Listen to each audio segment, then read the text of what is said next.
ശശി തരൂരിന്റെ ലേഖനം കണ്ടുവെന്നും അഭിപ്രായമുണ്ട് എന്നും പക്ഷെ പറയുന്നില്ല എന്നും വി.ഡി. സതീശൻ പറയുകയാണ്. അഭിപ്രായ വ്യത്യാസം കേന്ദ്ര നേതൃത്വമായിരിക്കും അറിയിക്കുന്നത്.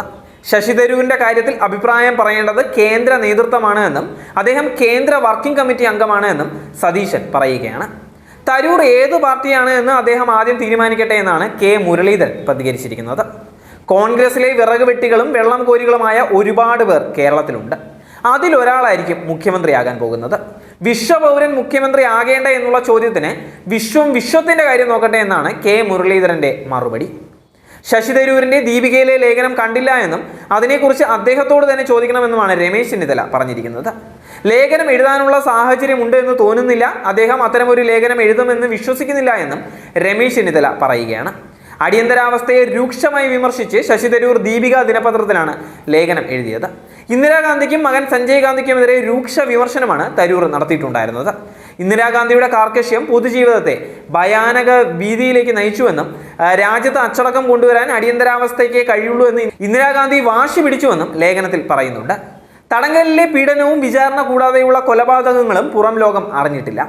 ജുഡീഷ്യറിയും മാധ്യമങ്ങളും പ്രതിപക്ഷവും തടവിലായി. ഇന്ദിരയുടെ മകൻ സഞ്ജയ് ഗാന്ധിയുടെ ചെയ്തികൾ കൊടും ക്രൂരതയോടെയാണ് എന്നും ശശി തരൂർ ചൂണ്ടിക്കാട്ടുകയാണ്. അന്നത്തെ സർക്കാർ ഈ നടപടികൾ ലഘൂകരിച്ചു. അടിയന്തരാവസ്ഥയ്ക്ക് ശേഷം നടന്ന തെരഞ്ഞെടുപ്പിൽ ഇന്ദിരാഗാന്ധിയും അവരുടെ പാർട്ടിയും പുറത്താക്കി ജനം രോഷം പ്രകടിപ്പിച്ചുവെന്നും ലേഖനത്തിൽ പറയുന്നുണ്ട്.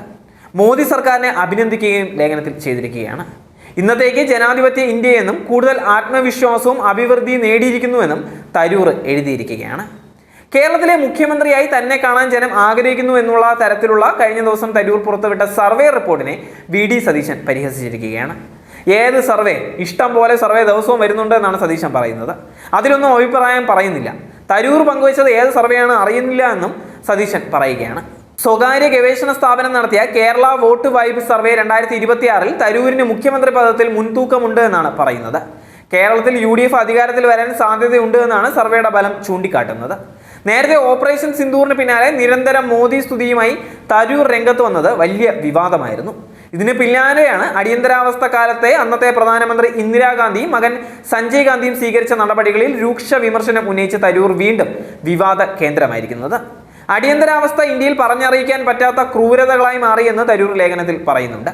രാജ്യത്ത് 21 മാസത്തോളം മൗലിക അവകാശങ്ങൾ റദ്ദാക്കപ്പെട്ടു, മാധ്യമങ്ങളുടെ വായ മൂടിക്കെട്ടി, രാഷ്ട്രീയ വിയോജിപ്പുകൾ ക്രൂരമായി അടിച്ചമർത്തപ്പെട്ടുവെന്നും തരൂർ ലേഖനത്തിൽ വിമർശിക്കുന്നുണ്ട്.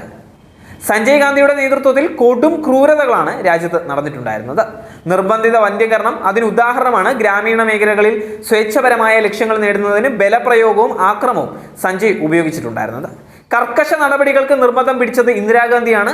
കോൺഗ്രസ് പിന്നീട് അടിയന്തരാവസ്ഥയെ ഗൗരവം കുറച്ചു കണ്ടു. ഭരണഘടനാപരമായ നിയമങ്ങളുടെ പരസ്യമായ ലംഘനം ഇന്ത്യൻ രാഷ്ട്രീയത്തിൽ മായാത്ത മുറിവേൽപ്പിച്ചു. പീഡിത സമൂഹങ്ങളിൽ അടിയന്തരാവസ്ഥ ഭയവും അവിശ്വാസവും അവശേഷിപ്പിച്ചു.